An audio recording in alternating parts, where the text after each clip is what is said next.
Son las 6, las 5 en Canarias.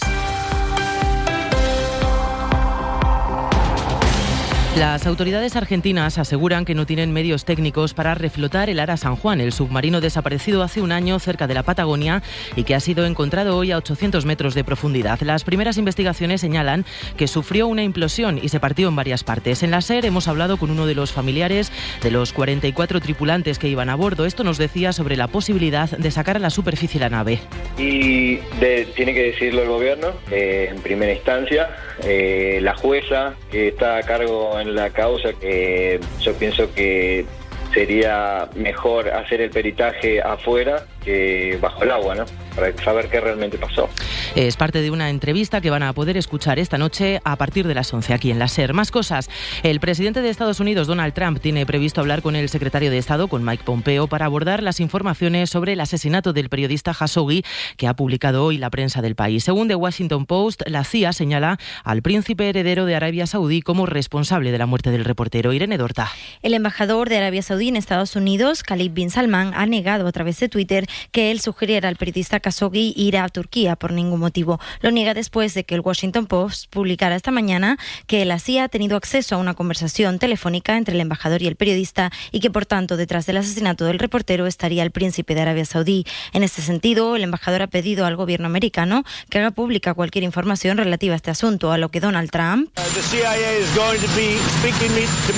ha contestado que se reunirá con la inteligencia americana y con el secretario de Estado Mike Pompeo para aclarar lo sucedido. En Canarias, un hombre ha sido detenido por publicar un anuncio en una página de contactos sexuales a nombre de una excompañera de trabajo. El arrestado consiguió piratear las claves del correo electrónico de la víctima. Amplía Ariel Rodríguez. El ahora detenido se apoderó de la clave de acceso del correo electrónico de una excompañera de trabajo y lo utilizó para publicar un anuncio en una conocida página web de contactos sexuales a nombre de esta. Los hechos se desencadenaron tras la denuncia de la mujer, manifestando que llevaba varios días recibiendo mensajes en su correo electrónico en los que individuos desconocidos le ofrecían mantener relaciones. El hombre, que fue reconocido por ella, fue detenido poco después como presunto autor de delitos contra el honor y revelación de secretos. Y un hombre de 90 años ha muerto hoy en Ávila como consecuencia de un incendio. El fuego se declaró en el interior de su vivienda y de momento se desconocen las causas que lo provocaron. Redacción en Castilla y León, Manuel Rodríguez.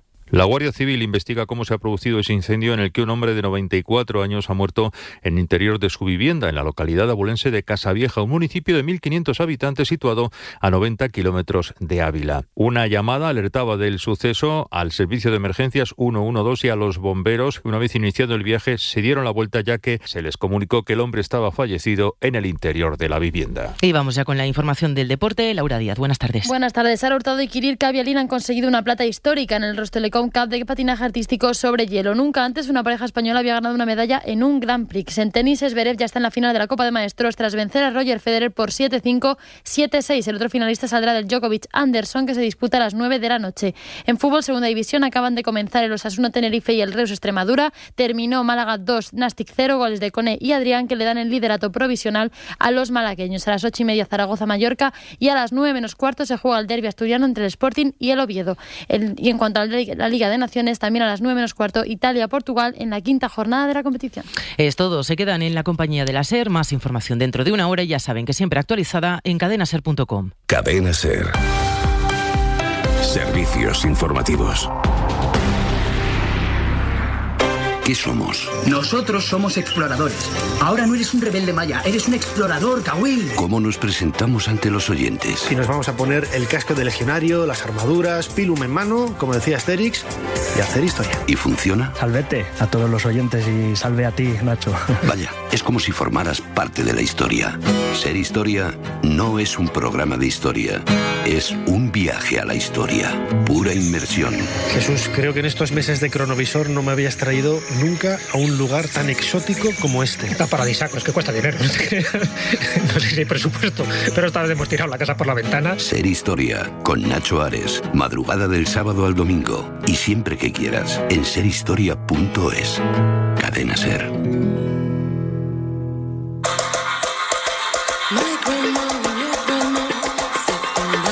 En la cadena SER, cualquier tiempo pasado fue anterior, con Nieves con Costrina.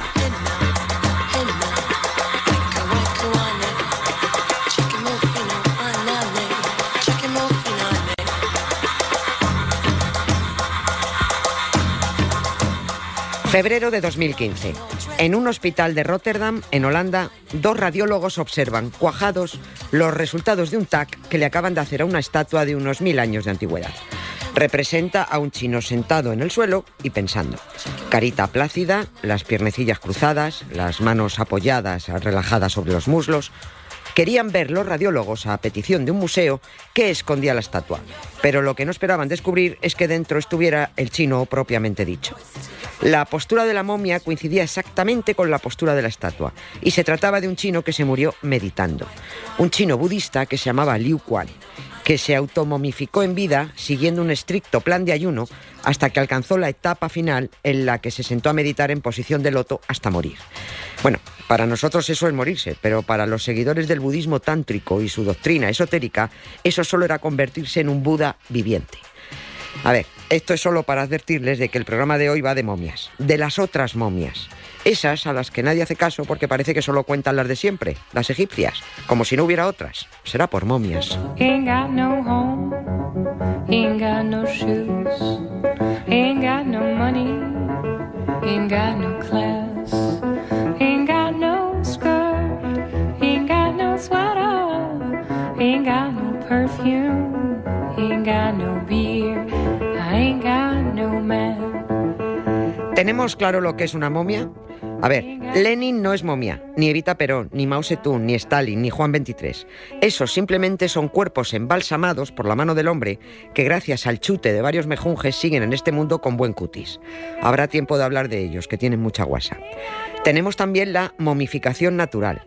Es decir, a ti te entierran y vas y te haces momia por tu cuenta gracias al medio ambiente o a las características de la zona o del terreno. Y luego tenemos las momias que son momias por obra y gracia del hombre. Hoy vamos a la momificación provocada. Y aunque las primeras que vienen a la cabeza son las egipcias, conste que hay muchas más momias y con mucho más méritos que las de Egipto. Procedentes de cientos de culturas, de infinidad de civilizaciones, en todas las posturas, de todas las clases y hasta mucho más antiguas que las egipcias. Tenemos momias chinchorro, momias chachapollas, momias incas, las momias danesas de los pantanos, momias capuchinas, momias guanches, momias chinas. A ver, lo normal es que tú te mueras y otro te momifique, pero luego está la posibilidad con la que abríamos el programa: momificarte tú mismo, a tu aire, con tus propias artes y tus propias técnicas. Lo que viene a ser la automomificación, que esto ya es la repera. Porque además de pensártelo mucho y luego tener que meditar mucho más, porque es imposible automomificarse sin meditación, tienes que tener mucha paciencia. Y esto lo consiguieron los monjes chinos y japoneses que practicaron el budismo tántrico. Aún...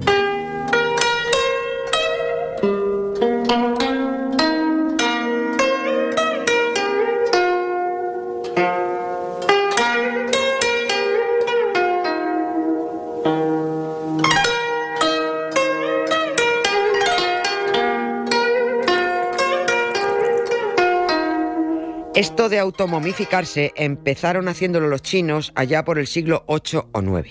Y a esa China medieval llegó un monje japonés llamado Kukai, al que le gustó la técnica. Y como le gustó, la estudió y la mejoró. Creó en Japón el budismo Shingon y desarrolló su propia doctrina esotérica, cósmica. Ojo, que Kukai no era ningún colgado, ¿eh? Fue un gran poeta, maestro de caligrafía, artista, ingeniero y creador del diccionario más antiguo de Japón. La escuela Shingon, que fundó el maestro Kukai, aún existe y al margen de cuestiones tántricas guarda mucha sabiduría y difunde mucha cultura. Pero hoy vamos a lo que vamos, a la automomificación en Japón, practicada desde el siglo IX y prohibida a partir del XV. El primer japonés que se momificó a sí mismo fue el propio maestro Kukai, cuando allá por el año 820 y tantos, se desconoce el momento concreto, se vio anciano e inició el camino de la iluminación. Para alcanzarla se inventó un método. Siguió una dieta especial, se sentó, se momificó y cascó. Porque esto era así. Primero te momificabas y luego te morías hecho ya una momia. Las otras momias no. Fueran por momificación natural o provocada, primero tenían que morirse y luego pasaban a la categoría de momia. Ya sé que es raro, pero es así. El maestro Kukai, además, a esto de dejarse morir no lo llamaba momificación, lo llamaba purificación. Y hoy solo se conservan las momias de 27 monjes budistas japoneses purificados, porque la momia de la que hablábamos al principio, la del chino, está dentro de la estatua y solo se le puede ver en plan radiografía, no cara a cara, como a los japoneses.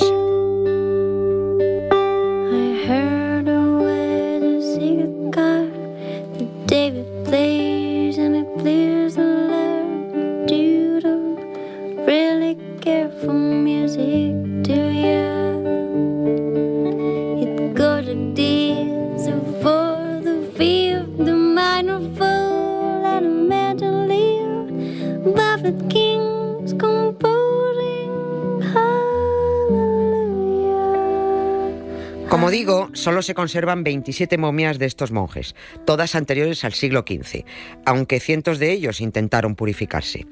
Pero ocurrió que ni a todos les quedaba la momificación de buen ver, porque te tienes que quedar muy tieso y bien armado, ni todos aguantaban el proceso. El método a seguir se llamaba Sokushinbutsu, que en genérico significa algo así como técnica para convertirse en Buda en vida para llegar a un estado de iluminación. Había una dieta muy estricta que seguir a la que podríamos llamar la dieta de los 3000 días, o de los 8 años y pico. No tomen apuntes y no intenten seguirla en casa, que esta no es como la de la alcachofa. Esta tiene consecuencias fatales. De hecho, la dieta Sokushinbutsu no es que te adelgace, es que te deja en nada. También es cierto que hubo un índice altísimo de abandono de la dieta y muchas bajas durante el intento antes de llegar al momento de la iluminación. Los 27 monjes que se conservan son los que triunfaron. El proceso en realidad se divide en 3 fases de 1000 días cada una. Durante la primera fase, el objetivo era ir deshidratándose y eliminando la grasa, toda la grasa.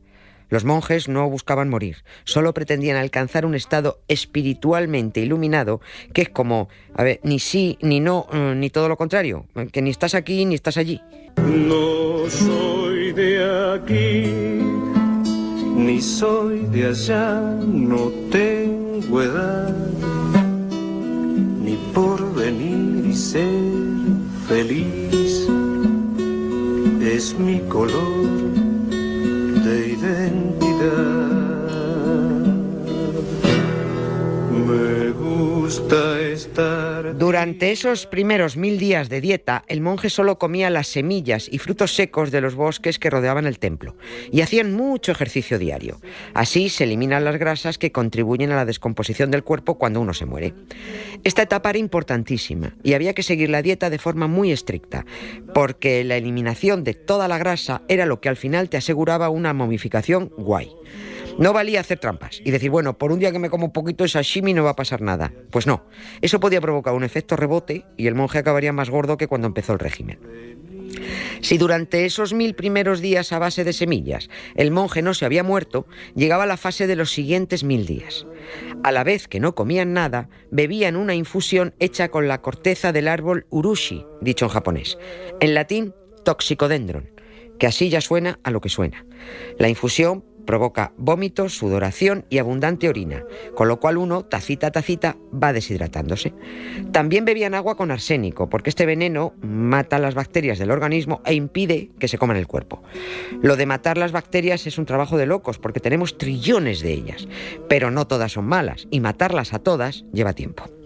En cada 5 centímetros cuadrados de piel del cuerpo humano, es decir, en un espacio de piel equivalente más o menos a la uña del dedo gordo del pie, hay alrededor de 25 millones de bacterias. Así que ponte tú a matarlas a todas. This is the end, beautiful friend. This is the end, my only friend, the end of our elaborate plans, the end of everything that stands. Y comenzaba la fase de los 1000 últimos días. Solo si el budista había llegado vivo hasta aquí, claro. Entraba por su propio pie a una especie de tumba de piedra, apenas un poquito más grande que el cuerpo y a unos 3 metros bajo tierra, donde el monje se sentaba a meditar en la posición del loto. Se supone que recitaría sus mantras, sus oraciones, o que lo mismo se arrancaría por peteneras. Total, ya nadie lo veía y se supone que alguno acabaría desvariando porque ya eran solo piel y huesos. Los otros monjes, desde fuera, suministraban a su colega aire por un tubito de bambú y cada día se acercaban a ver si el budista aspirante a momia seguía haciendo sonar una campana para comunicar que seguía vivo. El día que la campana no sonaba, malo. El monje ya estaba del todo purificado, iluminado y para nosotros perfectamente muerto. Se retiraba entonces el tubo del aire y se sellaba el cuchitril de piedra, que no se abría hasta pasados 1000 días. Era entonces cuando sacaban al monje, ya convertido en Buda viviente, desecado y sentado, como si todavía estuviera pensando en algo.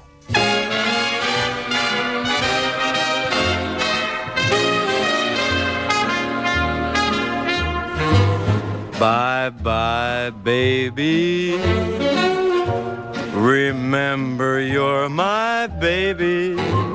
When they give you the eye, although I know that you care, won't you write and declare that though...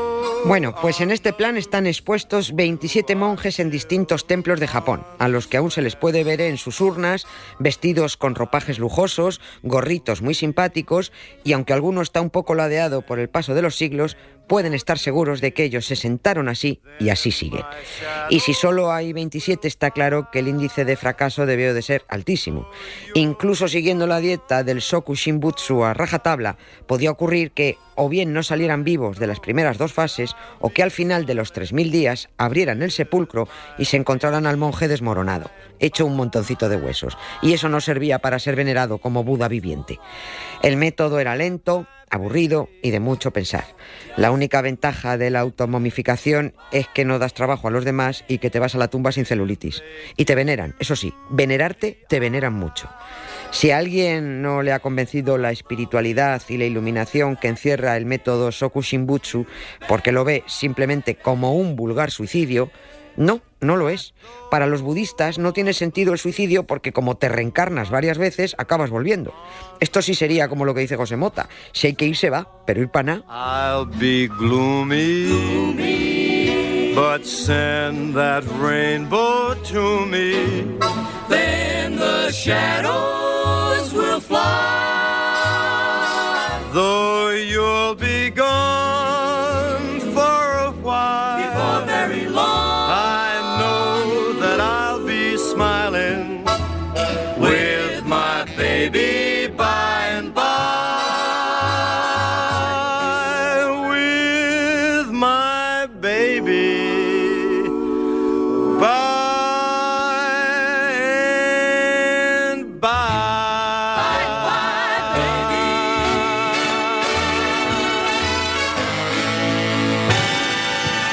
Historias con sonido. Cara A, con Emma Vallespinós. Confieso que según qué temas, temo mucho a Emma Vallespinós y sus historias con sonido. A ver con qué nos sorprendes hoy. Hola Nieves, no tienes piedad. Hablamos de momias, no de las egipcias, de las otras. Así que dando un par de piruetas, un triple salto mortal y un carpado hacia atrás, nuestra cara de hoy está protagonizada por la música revival. Uno de sus máximos exponentes fue a finales del siglo pasado el chaval de la Peca. Seguro que lo recuerdan, el hombre kitsch por antonomasia que consiguió liderar las listas de ventas adaptando clásicos de los 60 y los 70. Detrás del chaval estaba el cantautor catalán Marc Parrot, que en 1999 decidió despedirse del personaje tras publicar 3 discos. Vamos a escuchar uno de sus grandes éxitos, su versión de Libre de Nino Bravo. Vamos con ella. Tiene casi 20 años y ya está cansado de soñar. Pero tras la frontera está su hogar, su mundo y su vida. Piensa que la alambrada solo es un trozo de metal, algo que nunca puede detener sus ansias de volar. Libre como el sol cuando amanece, yo soy libre como el mar. Libre como el ave que escapó de su prisión y puede al fin volar.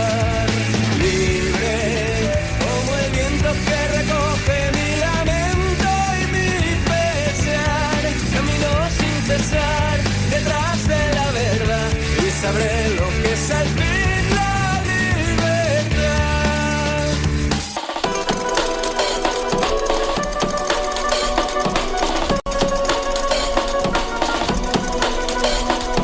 Con su amor por bandera se marchó cantando una canción.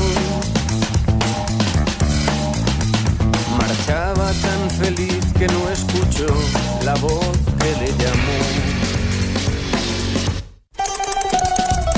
Y tendido en el suelo se quedó, sonriendo y sin hablar.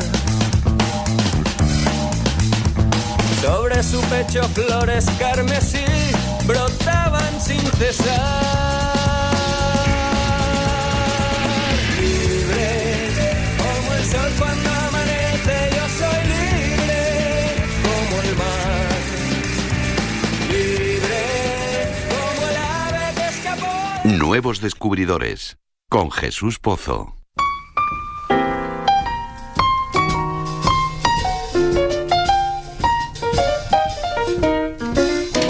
I thought I'd found the man of my dreams. Now it seems this is how the story ends. He's going to turn me down. De momia en momia y tiro porque me toca. Hola, Jesús Pozo. Momia tú. Hola. ¿Cómo estás? Bien. Bueno, vamos a empezar porque yo sí me veo bastante vivo. Y de momio, nada de nada, ¿eh? Quien nos va a dar unas cuantas pistas sobre momias es la experta que hoy traigo al programa, Beatriz Robledo. Ella es responsable del Departamento de Etnología del Museo de América. Gran museo, el de América, el de Madrid además. Y estupendas momias, sobre todo las paracas. Exactamente. Pero eso vendrá después, con Cosmomia. Ahora lo que cuenta Beatriz Robledo es la diferencia entre un embalsamado y una momia. Por si alguien no lo tiene claro, después de tu arranque de programa con los automomios chinos. Una momia es aquel cuerpo que se ha preservado de forma natural. Los cuerpos que han sido modificados artificialmente para ser mantenidos durante más tiempo son embalsamados. Hay culturas que han mantenido o han preservado a nivel histórico los difuntos como momias simplemente por un proceso de desecación, por el propio entorno en el que han sido enterrados. Se puede conseguir un cuerpo momificado por mantenerlo a unas temperaturas muy bajas. También se pueden conservar cuerpos por ahumado. Yo conozco una cultura que de vez en cuando los ahumaban, como al salmón. Bueno, al final te lo cuento eso. Tú siempre con lo escatológico. Sí. Bueno, vamos a seguir. Ahora nos vamos a enterar de por qué son tan importantes las momias para los científicos. La riqueza de información que te dan las momias es que al preservarse parte del tejido blando, como es la piel, nos da información sobre las creencias que tenían también estos grupos, ¿no? Hay tatuajes que están vinculados con imágenes de seres sagrados para ellos, o también hay algunas momias donde se han localizado en puntos que, según los especialistas en acupuntura, son puntos especiales, ¿no? Para curar o para tratar el mundo interior. Las momias, la verdad es que dan mucho de sí, ¿eh? Pues sí, que siga Beatriz Robledo relatando todo lo que nos cuenta una momia. Desde un punto de vista científico, ahora mismo las momias nos ofrecen muchísima información sobre la forma de vida de poblaciones del pasado y sobre cuestiones relacionadas con diferentes tipos de enfermedades, dispersiones de esas enfermedades, de cómo han ido respondiendo diferentes poblaciones a ellas, de cómo se han podido transmitir, de cómo es la forma de vida básica de poblaciones concretas, las actividades físicas que han podido realizar y que dejan su marca en los restos óseos, en nuestra anatomía. ¿Y cuándo llegan las momias paracas? Les tengo yo cierto aprecio a estas momias porque me gustan mucho esos mantos funerarios tan chulos que las cubrían y esos fardos que custodia el Museo de América donde se metían. La cultura paraca, por cierto, era del actual Perú. Exactamente. Y vamos a empezar por cómo enterraban los paracas a sus muertos. Por cierto, el que quiera saber más, ya lo sabes tú, en la web del Museo de América hay una información muy buena. Si tienen dos sistemas de enterramiento, en ambas siguen el realizar un fardo bastante grande.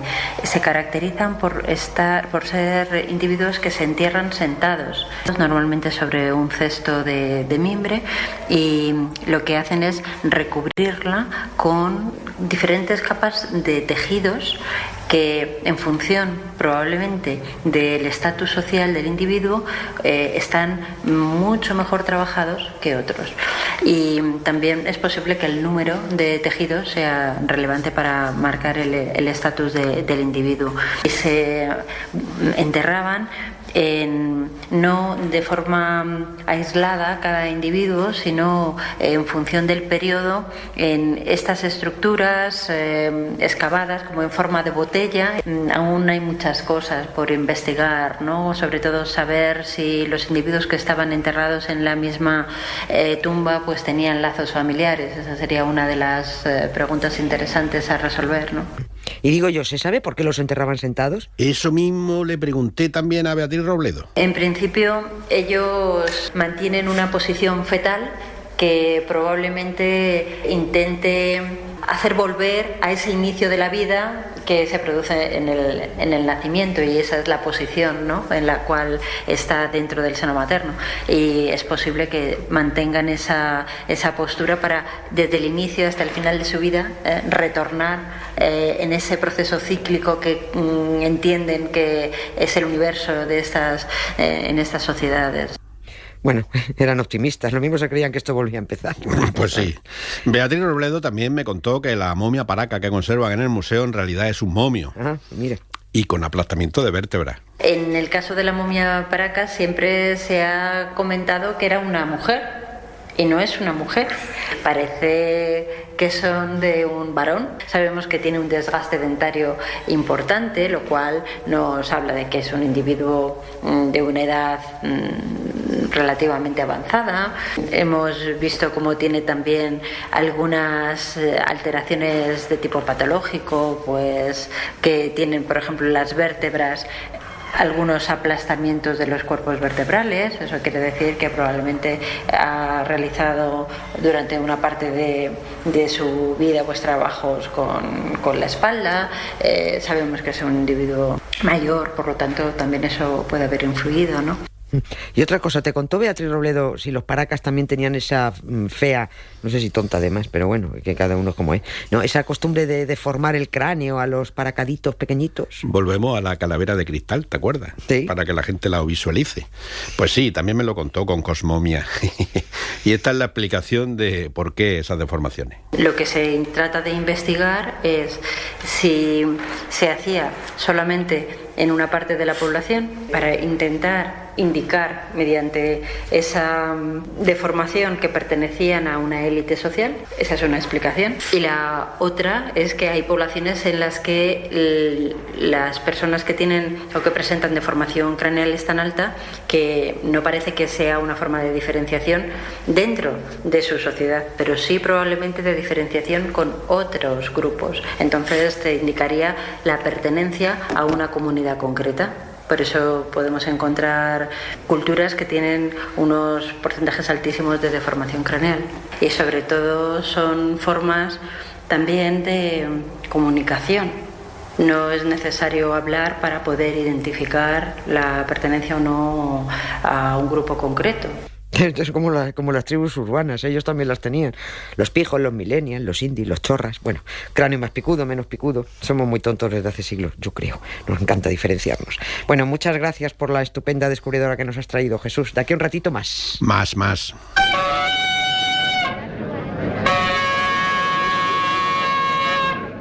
Cualquier tiempo pasado fue anterior. Con Nieves con Costrina.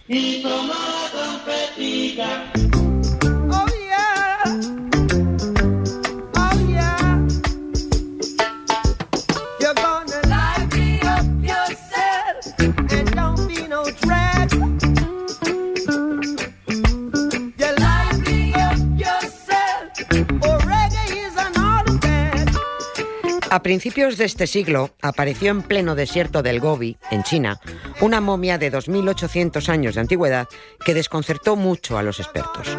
Primero, porque la momia, antes de ser momia, fue un sujeto caucásico, no chino, y allí no pintaba nada. Por ese lugar, en plena ruta de la seda, empezó a pasar mucha gente a partir del año 100 antes de nuestra era, pero no cuando se murió este hombre. El segundo despiste venía dado porque este caucasiano medio, rubio y de ojos azules que murió con unos 45 años, llevaba un saquito con 800 gramos de marihuana. Es el primer alijo de droga documentado, pero no se sabe si lo llevaba para consumo propio o para trapichear con los chinos. Al principio de los estudios de esta momia y su alijo, los antropólogos insistían en que las culturas que conocían el cannabis estaban a muchos miles de kilómetros de donde apareció la momia camello. Por eso no entendían nada. Pero no tardaron en rectificar. Ahora creen que ese aparente caucásico rubito y desubicado pudo ser un chamán de la cultura tocaria, que se desarrolló en aquella zona de China y cuyos ciudadanos tenían más aspecto europeo que asiático. Como la momia apareció con los avíos propios de un chamán, creen que el sujeto empleaba la marihuana para establecer conexión con los espíritus. Ya ven que las excusas no han cambiado mucho con los siglos. De cualquier forma, sigue sin estar del todo claro si aquel ciudadano fue de verdad un chamán de la zona o si fue un emprendedor europeo con intención de abrir mercado y convertirse en el primer camello de la ruta de la seda.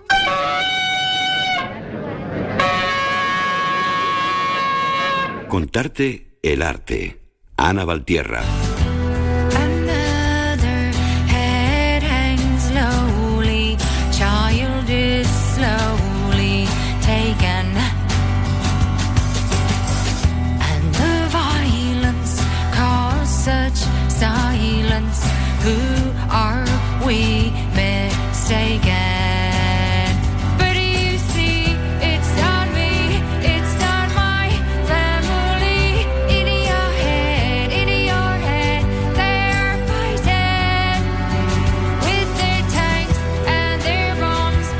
Llega Ana Valtierra, doctora en Historia del Arte, para contarnos algo de momias en el arte. De momias o de alguien que esté a punto de serlo, o incluso de los que ya han pasado la siguiente categoría de esqueleto, mondo y lirondo. Da igual, nos vale todo. De lo que sea, pero que esté muerto. Así que, ¿hoy qué toca, Ana? Buenas. Hola, Nieves. Hoy vamos de muertos y hay alguna pintura que los acumula casi a miles. Vamos a hablar de esqueletos, muerte y destrucción. Una especie de apocalipsis zombie plasmado en una gran pintura. Lo que representa es a un ejército de esqueletos asolando un paisaje que está sumido en llamas. En el mar vemos los barcos naufragar. En los bordes de un estanque que está cubierto de cadáveres, los peces putrefactos se acumulan. Legiones de esqueletos ocupan la tierra. Los pocos vivos que quedan huyen despavoridos o son apresados. Y si nos fijamos en las escenas con un poquito de detalle, pues podemos ver esqueletos que arrastran un carro lleno de calaveras, otros dos que tocan dos campanas enormes que cuelgan de un árbol, que como bien sabes, pues es el toque de los difuntos, conocido como clamor, que se usa para avisar el fallecimiento de alguien en los pueblos. En esta pintura ese clamor no da abasto, porque está todo lleno de muertos. Es un festorro, ¿sí? Es un festorro. Estaré como loco con la campana. Sí. Bueno, otro esqueleto que en un caballo muy escuálido persigue con una guadaña en la mano a los vivos, que huyen con cara de horror. Más esqueletos que conducen a humanos a una trampa con forma de ataúd. Bueno, Nieves, el mundo se acaba y es un ejército de esqueletos vivientes quienes siembran el terror. Y para ver esto no tenemos que irnos muy lejos. Está en el Museo Nacional del Prado en Madrid. Mide más de 1 metro de alto por casi 2 de ancho y es un tamaño enorme que permite a su autor detallarnos este panorama tan sumamente desolador. Bueno, ¿y quién nos regaló semejante apocalipsis zombie? Para los ojos, ¿no? Sí. Semejante optimismo. Sí, sí. Bueno, pues fue Peter Bruegel el Viejo, que es un pintor flamenco del siglo XVI, del que sabemos pocas cosas, la verdad. Parece que nació cerca de Breda, que es la actual Holanda, que fue el primero de una dinastía de pintores. Por eso se le terminó apodando el Viejo, pues para diferenciarlo de su hijo, que se llamaba igual, Peter Bruegel, y que se quedó, pues claro, pues por una razón obvia, con el sobrenombre de El Joven. ¿Qué me dices? Sí, ¿verdad? Sí, ¡qué sorpresa! Bueno. Bueno, se casó con la hija de su maestro, Peter Koch, y viajó a Francia e Italia. Lo curioso es que, bueno, que parece que no se interesó mucho por el arte romano, que era lo habitual en esta época, pues ibas a Italia y te ponías a dibujar esculturas y ruinas romanas, y se dedicó a pintar los Alpes y los Apeninos, es decir, una época de mucho paisaje. Y bueno, también sabemos que muere en 1569 porque conservamos un epitafio funerario en Notre-Dame de la Chapelle, en Bruselas, donde fue enterrado. Bueno, esta obra en concreto, a la que hemos dedicado la sección, se llama El triunfo de la muerte, porque efectivamente estos esqueletos pues están, pues eso, triunfando sobre los vivos. La hace en 1562, en una época en la que está súper entusiasmado con la pintura del Bosco. El Bosco, bueno, es uno de los pintores más maravillosos que tenemos, y además tenemos mucha obra aquí en España. Pinta obras como El Jardín de las Delicias, que también se puede ver en el Museo del Prado, efectivamente. Y bueno, fue un adelantado a su tiempo, que tenía una pintura muy, muy simbólica. Por ejemplo, en El Jardín de las Delicias encontramos hombres dentro de mejillones gigantes, que se le ven las piernas salir. Orejas gigantes atravesadas por flechas, muchas figuras humanas, hombres y mujeres, comiendo frutas que son enormes, más grandes que ellos. Que esto es curioso porque es una alusión a una expresión medieval que quiere decir, que decían en la época coger fruta, que quería decir comerciar con sexo. Prostitución, prostitución. Pues lo que hizo Peter Bruegel el Viejo... Desde lo de la manzanita, esto se lió mucho. Ya entramos en bucle, ¿verdad? Las fruterías. Sí, pues por ahí va. Bueno, pues Bruegel el Viejo lo que hizo fue coger estas ideas del Bosco, que eran tan imaginativas, y las adaptó a su propio estilo. Es un estilo que en la época se consideró súper divertido, tanto que a este señor le llamaban Pierre le Drôle, que quiere decir Peter o Pedro el Gracioso. Bueno, a mí, Nieves, la verdad es que me cuesta verle la gracia según qué pinturas de Bruegel. Por ejemplo, este ejército de esqueletos asesinando y destruyendo la tierra, pues bueno, pero sobre gustos, oye. Es que tú eres muy tiquismiquis, ¿verdad? Yo que sé, pero sería un humor raro, ¿no? Sí, sería la época de entonces, ¿no? Si Bruegel fuera maestro contemporáneo, lo mismo sería el director de Walking Dead y cosas así, ¿no? En vez de pintar esqueletos, bueno, pues dirigiría. En fin. ¿Por qué le dio por pintar estas cosas? Bueno, era un tema que gustaba mucho en el humanismo, en la Europa del Norte. Hablaba de la fugacidad de la vida, de la muerte que iguala y se lleva todo de un plumazo. Era la idea de que la muerte empata y que es igual para todos, no importa si somos ricos o pobres, obreros o nobles.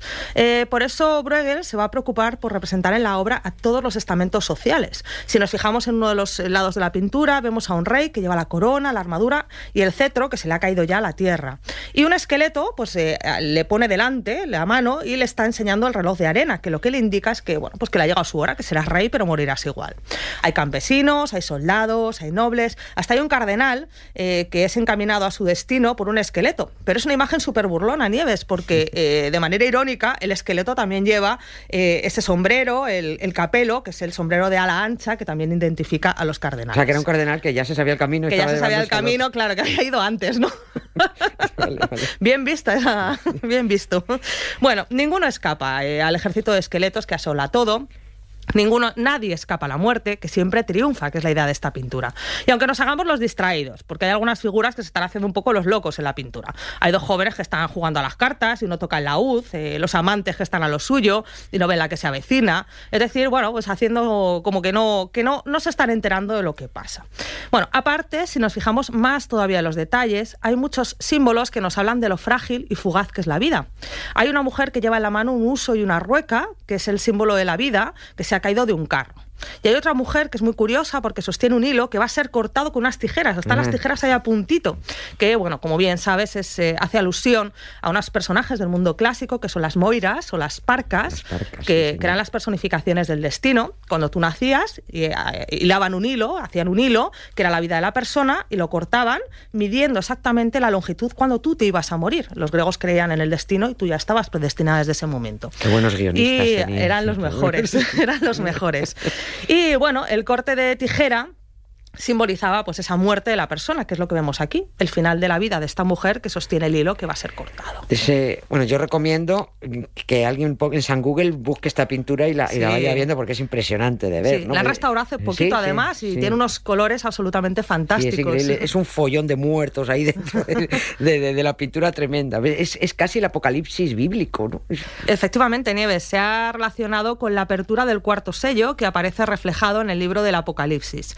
En ese libro se habla de un caballo amarillo montado por la muerte al que seguía el infierno. Se dice literalmente, ¿vale? Y abro comillas. Le fue dada potestad sobre la cuarta parte de la tierra para matar con espada, con hambre, con mortandad y con bestias de la tierra. Casi nada, ¿vale? Cierro comillas.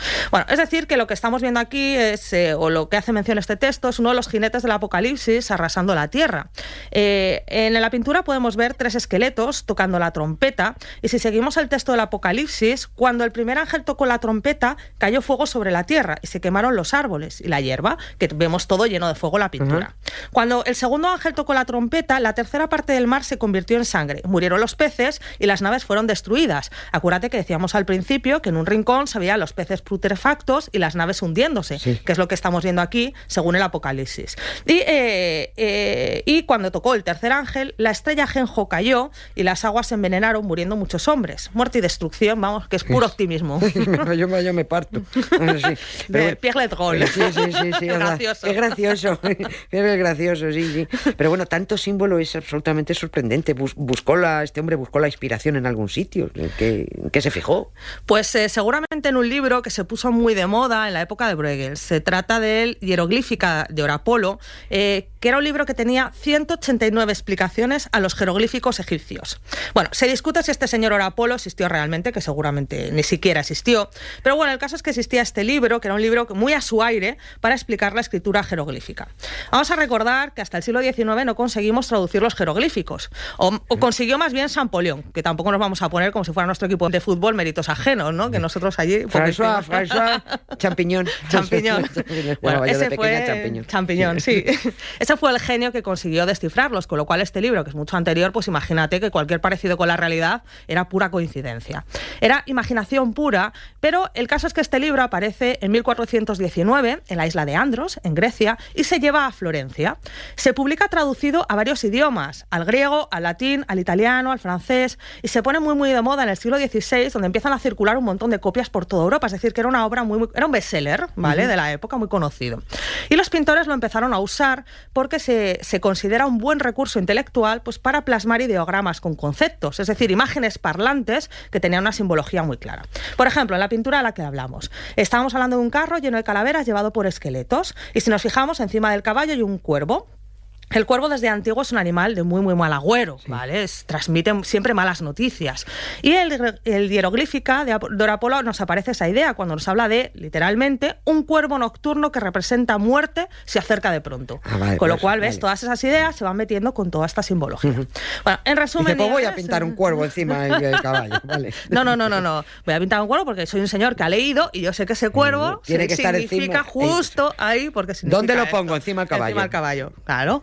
Bueno, en resumen, es una pintura moralizante que lo que quiere es enseñarnos. Nos quiere enseñar principalmente, Nieves, que la muerte triunfa sobre todas las cosas mundanas.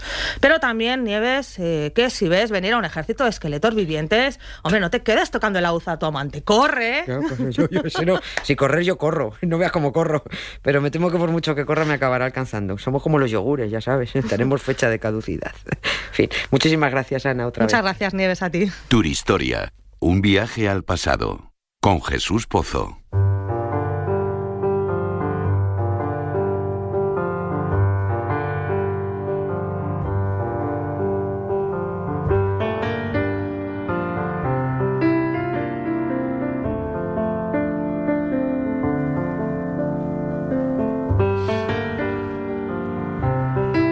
Seguimos con el viaje turistórico que nos propone Jesús Pozo y a ver a dónde nos llevas hoy. Bien, vamos a comenzar en Tenerife, luego nos vamos a ir a Noruega y terminaremos en la Antártida. ¿Te mola? Mola mazo. Qué antigüedad esto de mola mazo. Mucho. A ver, lo de Tenerife lo sospecho. Es lo del importante Congreso Mundial de Momias que han celebrado, ¿no? Efectivamente, pero como de ese congreso se sabe ya casi todo, la consejera de Museos del Cabildo de Tenerife, Amaya Conde, a nosotros nos cuenta la importancia también turística que pueden tener las momias. Hemos querido hacer un proyecto realmente global que hable no solamente de la divulgación, digamos, al público, sino también a la investigación. Se ha sustentado en un proyecto de más de un año de investigación denominado genéricamente ONCHI, es una visión integradora. Se ha podido plasmar en el Congreso Mundial Extraordinario de Estudios sobre Momias. Han participado más de 170 proyectos presentados, que significan que unas 400 personas han colaborado de forma directa con el Congreso, con sus proyectos de investigación. Investigadores de más de 20 países. Esto es un éxito. Hay que admitir que el estudio de momias en principio parece muy restringido. Yo creo que Tenerife se ha convertido en un polo atractivo para no solamente una cuestión de turismo, sino también de ciencia, una ciencia muy concreta. Y yo creo que esto ha sido muy interesante. Nos ha vuelto a poner a Museo de Tenerife en la vanguardia en este tipo de investigaciones. En Tenerife también se puede hacer turismo de momias, conste, sí señor. Viaje y aprenda de nuestros antepasados. Y ciencia también, ¿eh? Que hay que reconocerlo. Y de eso se trata. Pero por cierto, en Quinto de Ebro, un pueblo de Zaragoza, han abierto el primer museo exclusivo de momias de España, con 15 que se han encontrado en su iglesia. Qué bueno, momias mañas, sí. En Guanajuato también tienen un museo de momias estupendo. Habrá que ver el de Quinto de Ebro. Supongo que de Zaragoza nos vamos ya a Noruega, ¿no? Nos vamos a Noruega. Y esto te va a gustar. ¿Tú sabes por qué Edvard Munch pintó su famoso grito como lo pintó? Pues atenta a lo que nos cuenta el meteorólogo José Miguel Viñas. Se han establecido distintas hipótesis para explicar por qué Edvard Munch pintó ese cuadro, aparte de ese personaje que es él, con esa angustia vital, los cielos que aparecen detrás. En cuanto al personaje, pues parece ser que el artista visitó la Exposición Universal de París de 1889 y allí había expuestas unas momias chachapollas y casualmente la posición que adoptan algunas de esas momias es prácticamente con los brazos al lado de la cabeza, la posición que tiene el personaje central del cuadro, que sabemos que es autobiográfico, que es el propio Munch, ¿no? Es una situación de angustia, ¿no? Lo que está expresando ese famoso cuadro. Pero creo que además de lo de la momia, en esta pintura el cielo es el que nos cuenta sobre todo muchísimas cosas, ¿no? Eso mismo nos va a contar ahora José Miguel Viñas. Primera teoría. En el año 2003 hay unos científicos de Estados Unidos, de la Universidad de Texas, que lanzan una hipótesis al aire y es que el cielo rojizo que aparece en el cuadro de Munch podría estar inspirado en una erupción volcánica muy importante, la del Krakatoa, que ocurrió en el año 1883, 10 años antes de que Munch pinte el cuadro, y que se sabe que dio como resultado unos cielos rojizos, anaranjados, muy impactantes, que se vieron entre otros lugares en el norte de Europa, que era justamente donde vive Munch. Pues todo viene por unos apuntes que Munch deja en su diario. Él comenta: paseaba por un sendero con dos amigos, el sol se puso, de repente el cielo se tiñó de rojo sangre y lenguas de fuego acechaban sobre el azul oscuro del fiordo y de la ciudad de Oslo, donde él vivía. Mis amigos continuaron y yo me quedé quieto, temblando de ansiedad. Sentí un grito infinito que atravesaba la naturaleza. Bueno, al parecer esa vivencia podría estar relacionada con esa visión de esos cielos tan impactantes, tan rojos, que generó la erupción del Krakatoa. Y ahora vamos a escuchar la segunda teoría.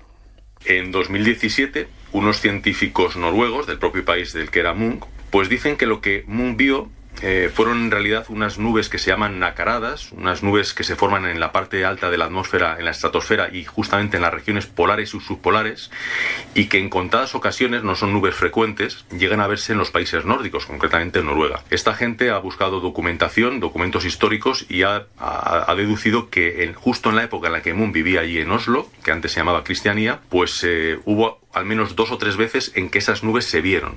De manera que hubo un día, según ellos, en que Munch vio esas nubes, le llamaron muchísimo la atención y serían las nubes que plasmó en el cuadro. Interesante siempre lo que cuenta Viñas y sobre todo cómo lo cuenta, ¿eh? Nos queda la última escala. Y terminamos en la Antártida, que si allá hay momias congeladas corren un serio peligro para salir a la superficie. José Miguel Viñas estuvo en la base española en la Antártida hace poco y no podía dejar de preguntarle si allí ya se aprecia también el cambio climático. Por ejemplo, en la Antártida es el lugar del mundo con diferencia donde el aire y el agua son más puros. Sin embargo, había científicos que estaban analizando muestras de aire y de agua de allí y detectan sustancias y partículas que se sabe que han sido emitidas en el primer mundo, ¿no? Por eso nos está ya indicando que todo en el planeta se está moviendo, es decir, que cualquier cosa, aunque se emita en un lugar muy distante de la Antártida, termina en mayor o menor medida llegando hasta allí. Igual que eso te digo que la zona de la península antártica donde están nuestras bases, pues los glaciares, con una perspectiva temporal de 60-70 años, están reduciéndose. Oye, ya no salió una momia en los Alpes, Otzi, el hombre de los hielos, porque se descongeló al cabo de 5.000 años, para que luego diga el Pamplinas del Tupé Rubio que no existe el cambio climático. En fin, muchas gracias, Jesús, otra vez estupendo todo. Hasta siempre. Esto era un gato con los pies de trapo y la cabeza al revés. ¿Quieres que te lo cuente otra vez? Cuéntame un cuento y verás que contento me voy a la cama y tengo lindos sueños. Cuéntame un cuento y verás que contento me voy. Nos vamos con el cuento a otra parte, al continente americano, para conocer dos tipos de momias tan majas como graciosas, aunque solo sea por el nombre: las chachapollas y las chinchorro. Parece que pierden importancia cuando se las menciona, porque a nosotros tanta che no suena guasa, pero se llaman así porque proceden de culturas prehispánicas con ese nombre, la cultura chachapolla y la cultura chinchorro.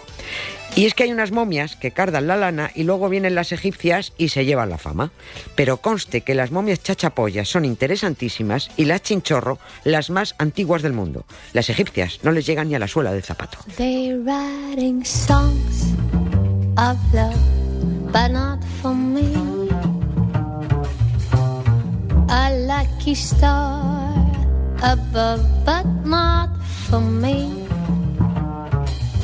With love to lead the way, I found more clouds so gray.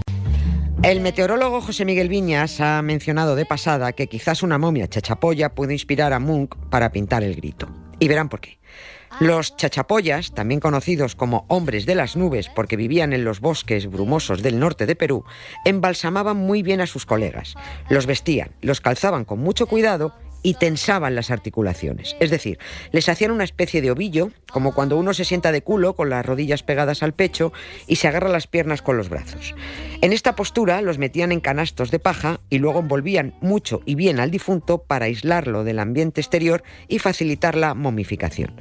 Pero a veces las manos, en vez de agarrar las piernas, se colocaban sobre la cara, como tapándola.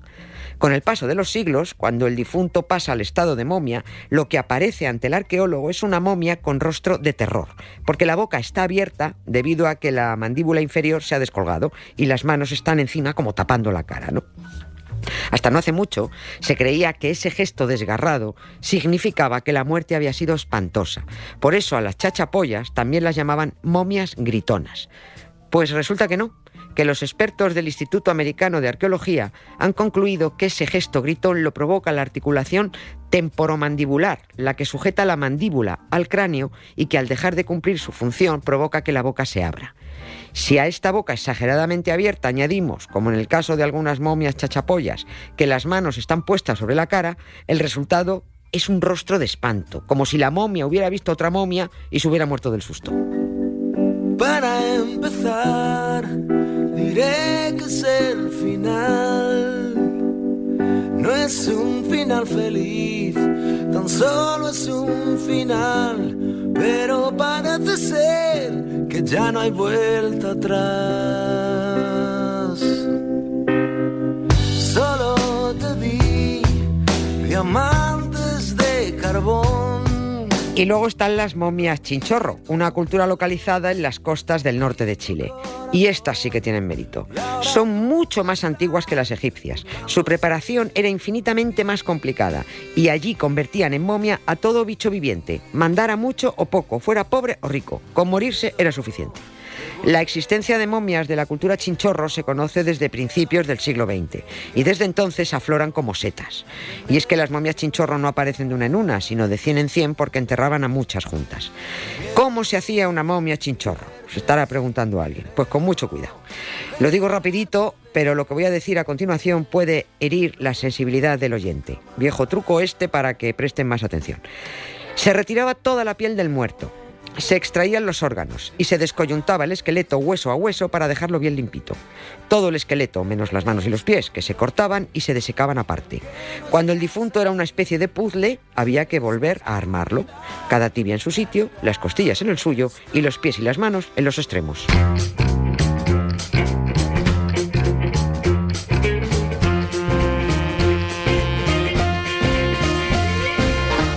The old paintings on the tomb, they do the sand dance, don't you know? If they move too quick, they're falling down like a domino. All the bazaar men by the Nile, they got the money on a bet. Gold crocodiles, they snap their teeth on your cigarette. Foreign types with the hookah pipes. Los artesanos momificadores se ayudaban de palos para sujetar con ataduras los huesos de brazos, piernas y torso. Cuando todo estaba armado, había que dar forma al cuerpo y lo hacían con una pasta especial. Al gordito lo volvían a moldear gordito y al flaco lo dejaban flaco. Cuando el muerto tenía una forma decente, se le volvía a colocar su propia piel. Se cosía con mucho cuidado, se embadurnaba a la momia con una especie de pintura negra y se la enterraba a la espera de que 7000 años después un arqueólogo la descubriera. Las momias chinchorro eran de varias clases, porque cada maestro artesano aplicaba su propia técnica. Había momias negras, pintadas de este color, momias rojas y también momias vendadas, a las que en vez de enfundarlas en su propia piel como si fuera un traje, se las vendaba con ella. Y por cierto, estaban las momias embarradas, que también estas eran un poquito así como más cutre y solo se han encontrado 2 y eran más chapuceras, ¿no? Se ahumaba al difunto como si fuera un salmón y luego se le cubría con una mezcla de agua y tierra. No eran tan finas como sus colegas, pero bueno, siguen siendo más antiguas que las de Egipto.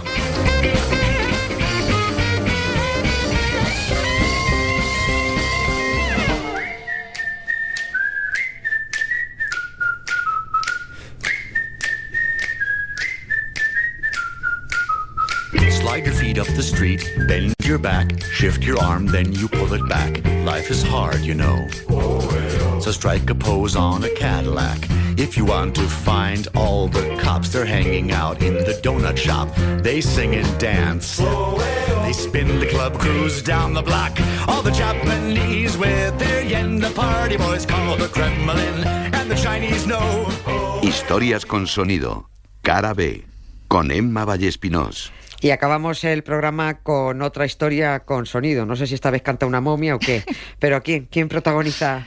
Lo protagoniza Roy Orbison, el cantante estadounidense murió en 1988, pero la tecnología permite que incluso una vez muerto uno pueda dar conciertos. A principios de 2018 se conoció que Roy Orbison haría una gira por Europa, Norteamérica y Australia en versión momia. Bueno, seamos precisos, en holograma. Un holograma acompañado de orquesta sinfónica. No es la primera vez que un holograma da un concierto, pero sí una gira mundial. Nosotros vamos a escuchar uno de los grandes temas de Orbison, You Got It. Bueno, pues terminamos con un holograma que canta, un muerto cantante. No sin antes recordar que este programa ha sido posible gracias a Jesús Pozo, a Emma Vallespinós, a Ana Valtierra, a Pepe Rubio y a la técnica María Jesús Rodríguez. Bueno, y yo, Nieves con Costrina.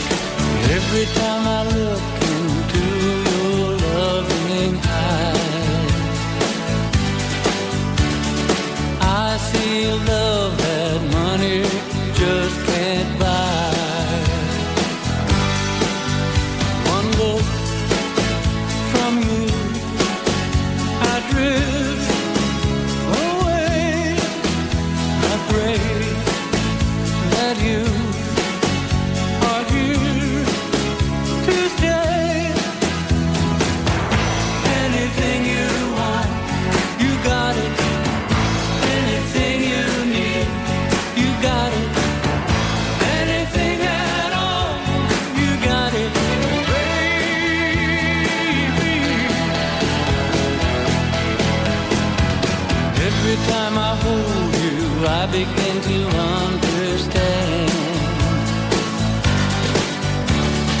everything about you tells me I'm your man.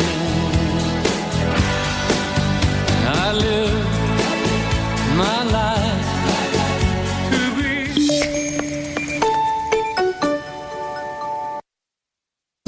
Sigue a La Cadena SER en las redes sociales, en Twitter, @la_SER y en Facebook, Cadena SER.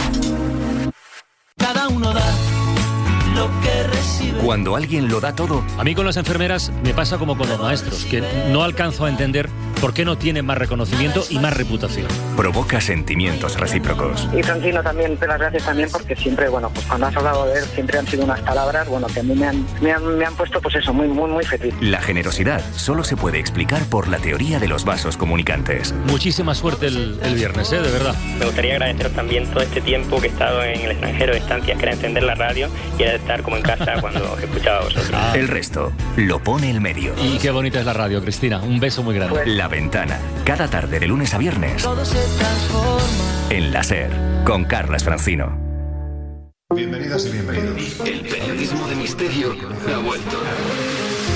Una experiencia inmersiva en audio 8D que te hace sentir los lugares más extraordinarios del planeta. esta tierra, porque es Solo necesitas unos auriculares para formar parte de algo único. de un bosque. El Colegio Invisible. Con Lorenzo Fernández Bueno. Ya disponible en podiumpodcast.com. Recuerda los auriculares. Sin ellos no es lo mismo. Ajá, brother. Ajá, brother. Si quieres ganar y no quieres perder, escucha la cadena SER.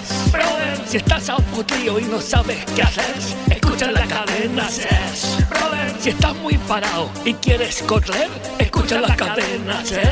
Brother, esta promo lo va a petar entre los millennials. Brother, te gancho esto que acabamos de grabar, ¿eh? Me barrunto yo millones de descargas, ¿eh? Brother. .com.